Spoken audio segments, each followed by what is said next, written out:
Hey, hey, hey, Dr. Joe from Atlanta, rainy Atlanta today. Hope you're having a great Saturday. Welcome to Your Wellness for Life, where we talk about all the aspects of wellness, which is the state of being, and health. Good health is the state of body. And of course, nutrition and food is part of that. So today we're going to talk about one of my favorite foods, pizza. But before we do that, let me bring on Evan, personal trainer, nutritionist, lifestyle coach, and he'll give us his insight on pizza as well. So here we go. Here comes Evan. What's up? Happy Saturday. Yeah, pizza is your own food group or macro. You got proteins, fats, carbs, pizza, right? Yeah. So Friday night is pizza night.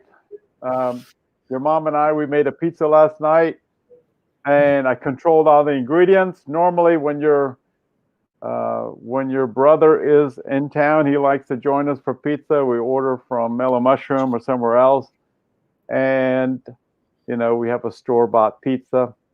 But when he's gone, we like to make our own. I guess he doesn't like mine as well as he does nothing store-bought. like Mellow Mushroom. Mellow Mushroom is amazing. I usually try to stay away from pizza as much as I can because, you've seen me eat pizza. I eat like 5, 6, 7 slices. It just goes down. I try to just have it every once in a while. When I was your age, and even younger, especially younger in my 20s, I could polish off a pizza. The entire thing, a large pizza, every single slice, I could eat that in one setting. Well, that's why I stay away from it, because you guys don't see it. If I have like a cheat meal for myself and I order a pizza, I'll literally get Pizza Hut. I'll get a large, and I'll get like wings and like cheesy bread on the side, and I'll eat all of it. Yeah. And that's like each slice is 400 or 500 calories. So yeah. So the topic today is love pizza, but not every day. And we're going to go over some statistics that are a little bit frightening, and it looks like people are eating pizza probably every day now. Yeah, maybe. And I may be exaggerating with that, but I made an amazing meat lovers pizza last night where I controlled all the ingredients, and making the dough is so easy. It's flour, water, salt, maybe a little bit of olive oil, and maybe some yeast to make it rise. But it's pretty simple. It's always best to kind of make it the night before, let it kind of sit in the fridge for at least 12 hours or so. And then, the sauce, you can make it yourself, or you can buy something, again, where you kind of control the ingredients. You don't have to get the full octane mozzarella. You can kind of save a little bit there. And then I got some Italian sausage and some turkey pepperoni and some bacon and some ham. And I loaded that sucker up along with some onions and green peppers and red peppers and mushrooms. Man, that sucker was good. Your mom said, man, I've never had a pizza this good. Yeah, can I tell you what I do? Yeah. So I just buy a naan bread. I guess it's like an Indian bread. It's in UUN or NAAN. Uh-huh. Just buy pizza sauce, which pizza sauce, actually a cup of it's super low calorie. Mm-hmm. And then I buy just fat-free mozzarella cheese. And then Publix has a apple and Gouda chicken sauces that I chop up and put on it. Sometimes onion, sometimes pepper, and I just bake that. Yeah. It's super low calorie. And then what I do, I eat two, but like say like a lady who's smaller, she could do one, but I'd couple it with a salad. So I always get a big salad on the side. Yeah. And I take more of the chicken sausage and I saute and I put it in the salad. And then I get a lower calorie salad, Caesar dressing. I forget what the company is. I think it's like Bolthouse Farms, but they have a Caesar salad dressing. So then that way, it's not like going to wherever and just destroying your calories. It's pretty moderate and super filling. So I forgot to mention that before we eat pizza, we have a salad, and your mom made a really big salad. It was delicious. And if I load up on salad, then I can limit my pizza to about 2 slices. Sometimes I'm even done with just 1 slice. Yeah. So, all righty. So what brought on this topic is I was looking through the paper today, and there was an article in it that pizza was favorite food for getting through the pandemic. And of course, the chief executive of Domino's would say the following. You know, they want to sell pizza. Of course, they're going to say this. Pizza was the perfect food for the pandemic, but I think it's also the perfect food for all time. No, it's not. Sorry. Well, yeah, I mean, if you're talking health-wise, but people are, being a little bit more lazy. They're at home. It's the easiest thing to do is order a pizza and get it delivered to your house. Or when I leave the gym and I go to Publix and get my food for dinner, there's a Papa John's there, and there's always a line of people waiting. Yeah. And So before we kind of get into the unhealthy aspects of pizza, especially if it's frozen, the next worst is store-bought. Again, if you make it at home, which I encourage you to do, you can control the ingredients more, and you can kind of pick and choose better ingredients than other ones. But the article said for many Americans, pizza has been a perfect pandemic option, a comfort food for a time that is anything but comfortable. I don't know what they meant by that. But over the first 9 months of 2020, the combined revenue of Domino's and Papa John's grew so much that it was roughly equivalent to their selling about 30 million more large cheese pizzas than they had the year before. That's great for Domino's and Papa John's. And I understand, the pandemic, but again, listen, you don't have to eat pizza all the time. Make yourself a vegetable soup, make yourself a salad, make your own pizza. I mean, for crying out loud, to just be eating pizza, not a good thing. Well, just to say it real quick, I mean, there are some people that want us to stay home and they want us to eat fast food and they want us to order online and at home, and they want us to not be healthy because that's what makes them money. So one thing you can do is shop a little bit more small business, be a little bit more healthy, not put all the money into the bigger Amazons of the world or the Papa John's and stuff like that. Like go get small business pizza or something like that. Help out the small folk. Yeah. Now get this. The pandemic has been devastating to the restaurant industry overall, and the whole travel industry, the airline industry, and the entertainment industry. I mean, it's been a bad year. Last year, more than 68,000 restaurants closed permanently, with buffets, French bistros, and soup and salad bars being among the hardest hit, according to Data Essential, which I guess follows these data. 11,000 restaurants opened during the pandemic, and pizzerias led the way with 2,000 openings. Yeah, I mean, it's comfort food. People like to go after a ball game or a Friday night, get a pizza, get some beer.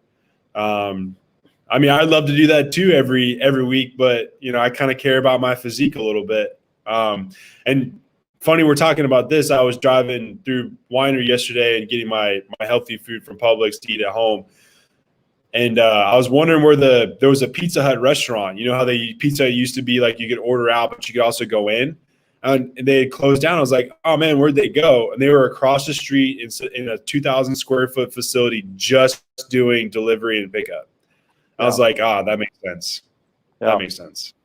So in a year when the restaurants across the country have struggled to stay afloat, with many unable to cover their rent payments and pay their employees, those that dished up pizza have generally fared better.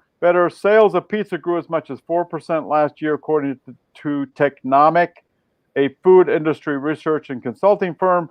Pizza and chicken are the only food categories expected to have grown during the pandemic year. Well, if you think about it too, when it comes to delivery food, like it's the easiest one to deliver, and when you get it, it's it's going to be fine. Like again, like I remember last year for the Super Bowl, I ordered wings to be delivered to the house, and when I got them, they messed up the order, and the wings also tasted horrible. And I got curly fries, and the fries were soggy. Yeah. So, I mean, I guess I'm making a case for pizza. Yeah. For the large pizza chains like Domino's, Pizza Hut, Papa John's, and the privately held Little Caesars, the pandemic proved to be a sales boon. The four controlled 43% of the $44 billion U.S. market heading into the pandemic. And some analysts say the big chains, most of which have not reported fourth quarter earnings yet, almost assuredly gained market share because their size allowed them to better navigate issues like paying rising prices for cheese and other ingredients, hiring additional help, or covering rent after particularly lean weeks that independent pizza parlors owners couldn't have. And for the first 9 months of last year, combined revenues at Domino's and Papa John's increased almost 12%. Or 434 million. Pizza Hut's revenues for the same period were down a tad from 2019. The chain was in the midst of a turnaround plan when it had to deal with COVID-19 related closings and restrictions as its dine-in restaurants across the country closed, I guess. Yeah. Yeah, I mean, it's cheap, easy to make, and I'm sure there's plenty of profit for sure. Yeah.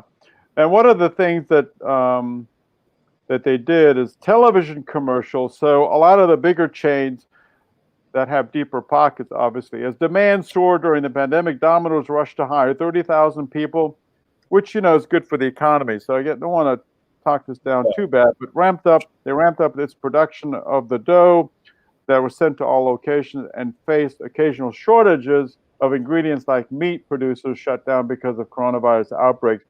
But television commercials, which normally take months to plan and shoot, were reshot in a matter of days so they could feature drivers wearing masks. Yeah. Yeah, it's crazy. Commercials where they're wearing a mask in the commercial, but that's just where we're at. So we love pizza. I eat pizza once a week, every Friday pretty much, with rare occasions. And I precede it with a large salad, so I limit how many slices I eat, but I can polish off an entire pizza. Probably could do it now, especially if I didn't eat a whole lot that day, and if I'm ravenous, just gonna eat. But there are, especially with frozen pizzas, and their sales climb too. Even frozen pizzas performed well during the pandemic, with sales climbing nearly 21% to more than $6 billion. So yeah, no, a lot of the small business pizzas are like the more popular brick and mortar pizzas. They started freezing or making frozen pizza as well. So there's some people are watching this. They follow Barstool Sports. So the president of Barstool Sports, he always does like a pizza video. So they post on their Instagram. And during lockdown, he was posting a lot of people were delivering pizzas to his house frozen. So they kind of adapted it to that. Yeah. But. So if you think about it, the frozen pizzas in the grocery store, now we got a pandemic and people, the restaurants are closed. Instead of making their own pizza or making a vegetable soup, they're driving to the grocery store and picking up frozen pizzas. Yeah. So now they're exposing themselves. And they're in probably an area where there's going to be a higher concentration of people. Probably not the smartest thing to have been doing then, but they did it anyway. But anyway, let's talk about the problem with pizza. And so I disagree with the executive chef at Domino's, how it's a perfect food for all time. And you and I, we've been to Italy. And I remember the very first time I had a pizza in Italy. And I was a little kid, and we had dinner, and we would stay in this little town called Cattolica, which was on the Adriatic when I was a little kid. And we would go there every other year, stay there for 2 weeks, and we would eat dinner, and then we would go for a walk and walk off dinner. And sometimes you get the munchies, and we'd stop by to get either ice cream or pizza. So now we're sitting at this Italian pizzeria, and we order a pizza, and I'd had pizzas elsewhere by then, and the crust is like crackers. I mean, the crust is really thin. The cheese is on there sparingly. There's a little bit of pepperoni here and there, and maybe a couple of veggies. And I looked at this thing. I still remember it. I was probably 10 years old or something, and I looked at that and I said, "What is that?" Mm-hmm. So we have really changed pizza. If you go back to pizza, that's the way pizza is, but we've added, now the bread is, like this, and we do a deep dish, and we put cheese on it. So how healthy do you think that is? It's not very healthy. Yeah, I mean, just like anything we want, we want it faster, and we want more of it. Yeah. the portions these days are just too much. We don't know how to stop when we're full. We don't know how to eat in moderation. And that's why people are overweight. And February is Heart Health Month. What's the number one cause of death? It's cardiovascular disease. 500,000 Americans die of heart disease, of heart attack every year. And what's the number one reason? It's probably poor nutrition, being overweight, especially if you're obese, and having coronary artery disease because of inflammation. Because guess what? Adipose tissue fires off inflammatory mediators, and they then destroy the lining of your blood vessels, the endothelium. It becomes very rigid then. It doesn't respond to your own body's nitric oxide, which is supposed to vasodilate the vessels. It's not very good for you. Yeah, I mean, pizza's fun to have, and like I said, in moderation. And I don't think people are really considering their health. I was listening to a podcast this morning. It was more of a business podcast. It's called Business for Unicorns, and the guy who owns it, he owns a gym in New York called Mark Fisher Fitness. Mm-hmm. And a lot of these bigger, popular business coaches, they do these talks, summits and stuff like that. And his business partner was interviewing one of their coaches and was talking about the story that Mark Fisher was telling. And he said, basically he mapped out, like why personal trainers and why being healthy is important. Because, I mean, honestly, not to make a dull moment or anything like that, but when you're a husband and you decide you want to be 50 pounds overweight, you have a heart attack and you die and you leave your wife and 3 kids around, having pizza, being overweight, not feeling good, having health issues, and then not being around, it's kind of a big deal. People don't actually think about that. Yeah. So it's like, I have pizza. I don't, I have my fun food, and I ate and drank for the Super Bowl and stuff like that. I, no joke, have a box of popsicles every day. They're gluten-free, but I stay in a healthy weight range, and I exercise, and I'm super active, and I have no health issues. And people just don't consider that when they are overweight and their knees hurt and their back hurts, and it's just kind of like they shrug it off. In its early phases, you can't feel inflammation, endothelial inflammation. You can't feel it until you have your wake-up call. And people need to remember that 20% of people that have their first wake-up call, have their first heart attack, die. They have sudden death. And even if you're in the hospital or you got EMTs and they try to resuscitate you, you're not resuscitatable because your blockage in your coronary arteries is so massive that you cannot reinstitute any kind of cardiac electrical conduction in your heart. Yeah. So let's talk about some other kind of downsides of pizza. We love it, but don't eat it every day. Don't eat it every meal. So if you think about a large pizza, and a quarter of a pizza is considered a serving. So that's basically going to be 2 slices. 2 slices depending on how much you put on it. And by the way, people, I hear people say, oh, I load up my pizza with lots of veggies. And yeah, I put on onions and green peppers and red peppers, and sometimes I put tomatoes on it. But guess what? Once you put it in the oven, you fry that sucker. What do you think the nutritional value is of those vegetables? Probably not anything. Definitely, yeah. And the amount is going to be minuscule. It might make you feel good that you kind of checked off that box. Well, I had a vegetarian or vegan pizza, but you better eat a big salad along with that because it's not enough. But anyway, 1/4 of a pizza is anywhere from 380 to 460 calories. Right. And so now if you eat half a pizza, you're blowing almost 1,000 calories. Mm-hmm. And if you think about the fat on it, obviously a lot of that's going to be from the cheese. Americans in general eat way too much cheese. We put cheese on everything. And if you look at societies like the Blue Zone solutions, especially Okinawans, they don't eat any cheese. Zero. Zippo. There's cheese is not in their diet. And so if you look at people that have very low cardiovascular rates, they just don't eat cheese. And cheese, unfortunately, especially the stuff that we put on pizza and put on our sandwiches and stuff, is very unhealthy. It's a byproduct of milk, and it's actually pretty bad for us. We love it. Yes, we like to eat it. Eat it in moderation. Have your pizza, but keep it in moderation. So fat, anywhere from 18 to 26 grams of fat per one serving of pizza. Right. It's a lot of fat.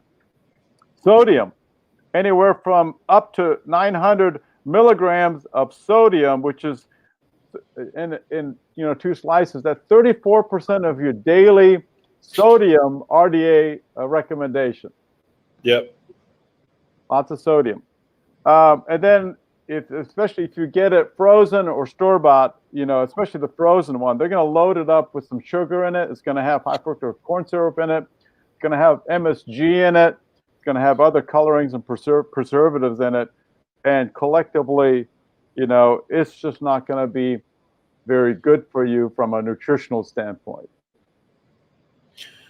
Yeah, I mean, that's why you just need to have it every once in a while. Once a week, maybe it's a once a month treat, or every other week you go out to eat, but the other 2 weeks out of the month you make it at home, stuff like that. Not eating all day where you're not ravenous and you eat all the pizza. If you eat healthy throughout the day, you're not going to be crazy hungry and you're going to be full after one slice, one beer, one salad. And then the biggest thing too is, getting back on track the next day. Most people, they eat the pizza and they're like, whatever, I'll give it one more day, have some more fun food. If I already eat pizza, I'm not going to feel great. I'm going to get a little bloated, but the next day I'm back on track on my exercise program, my regular foods that I eat on a daily basis. That's what people usually don't do. Yeah. Yeah. There are plenty of studies showing the benefit of, plant matter, and studies showing how if you eat just a very unhealthy meat, a meal. So if you're just going to sit down and eat pizza, 1 slice, 2 slice, 3 slice, 4 slice, you just kind of polish it off. The amount of vasoconstriction that you're going to have after a meal like that will be pretty significant. Now, you'll get away with it maybe in your 20s or 30s, but I'll never forget a patient of mine that came in a few years ago, and she had adopted her nephew, and I could tell that something wasn't right with her. And she said, and I said, hey, Annette was her name. What's going on with you? I can tell, I've known her for years. And she said, well, we had a death in the family. And I said, okay. And I said, who died? She said, my nephew, who I adopted.